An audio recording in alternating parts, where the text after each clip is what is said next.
আমার সকল বন্ধুদেরকে জানাই অনেক অনেক ভালোবাসা ও শুভেচ্ছা। বড়দেরকে জানাই প্রণাম ও ছোটদেরকে জানাই আমার তরফ থেকে অনেক অনেক ভালোবাসা। আজ শ্রাবণ মাসের দ্বিতীয় সোমবার, তাই শিবের মাথায় জল ঢালতে যাবো বলে আলতা পরেছি। আলতা খুব একটা পড়া হয় না, কোনো বার বেতে উপোস করলে তখনই আলতা করি। আর আমরা রাত 2টো বাজে তখন চলে গিয়েছিলাম মন্দির কাছে। দেখি বড় লম্বা লাইন, কত রাত্রিবেলা কত মানুষের ভিড়। তাহলে বাবা মহাদেবের কত ভক্ত, শশা ভক্ত রয়েছে তাহলে বলো। এবছর শ্রাবণ মাসে 5টা সোমবার পড়েছে, 4টে সোমবার পরে এবছর 5টা পড়েছে। আর আমি শ্রাবণ মাসে যে কটা সোমবার পরে প্রতিটাই করি। প্রতিবারে আর মন্দির বাজারে যাওয়া হয় না, মন্দির বাজারে একবারই জল ঢালি আর তারপরে বাড়ি জল ঢালি। ওখান থেকে জল ঢেলে বাড়িতে চলে এসেছিলাম, ওখান থেকে ফুলের মালাটালা কিনে নিয়ে এসেছিলাম। আর তাছাড়া আমাদের বাড়ির গাছ থেকে ফুল তুলেছিলাম।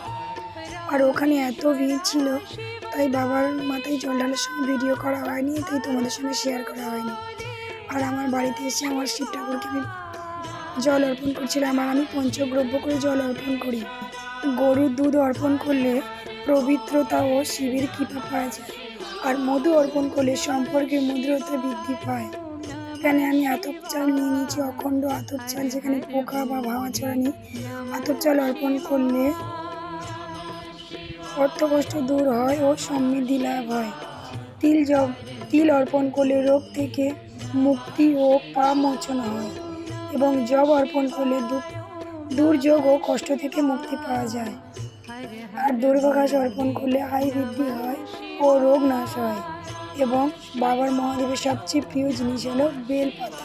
বেলপাতা অর্পণ করলে মনোবাসনা পূর্ণ হয় আর মহাদেব সন্তুষ্ট হন। তাতে তুমি ফুল দিয়ে পুজো করো আর না করো, মহাদেবকে বেলপাতা অর্পণ করলে মহাদেব তাতে সন্তুষ্ট হন।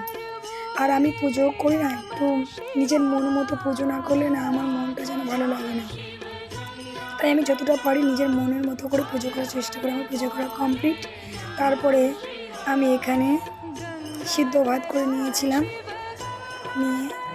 খেয়েছিলাম। 12টার পরে অবশ্য খেয়েছি, 12টা অবধি আমি কিছুই খাইনি, উপবাস রেখেছিলাম, নির্জল উপবাস রেখেছিলাম। আমার সকাল সকাল জল দেওয়া হয়ে গেছে ভোরের বেলা, কিন্তু তাও আমি খাইনি। আমি 12টার পরে অন্নভোগ আহার করেছিলাম। ব্যাস এইটুকাই আজকের ভিডিওতে, শুধু এইটুকাই ছিল। আর ভিডিওতে যদি আমি কোনো খারাপ কথা বলে থাকি বা ভুল অজানা কথা বলে থাকি আমাকে ক্ষমা করো। আমি যেটুকু জানি সেটুকু তোমাদের সঙ্গে শেয়ার করেছি। সবাই ভালো থেকো, সুস্থ থেকো। ওকে, টাটা, বাই বাই। ভিডিও ভালো লাগলে কমেন্ট করে জানিও কেমন হয়েছে আমার ভিডিও।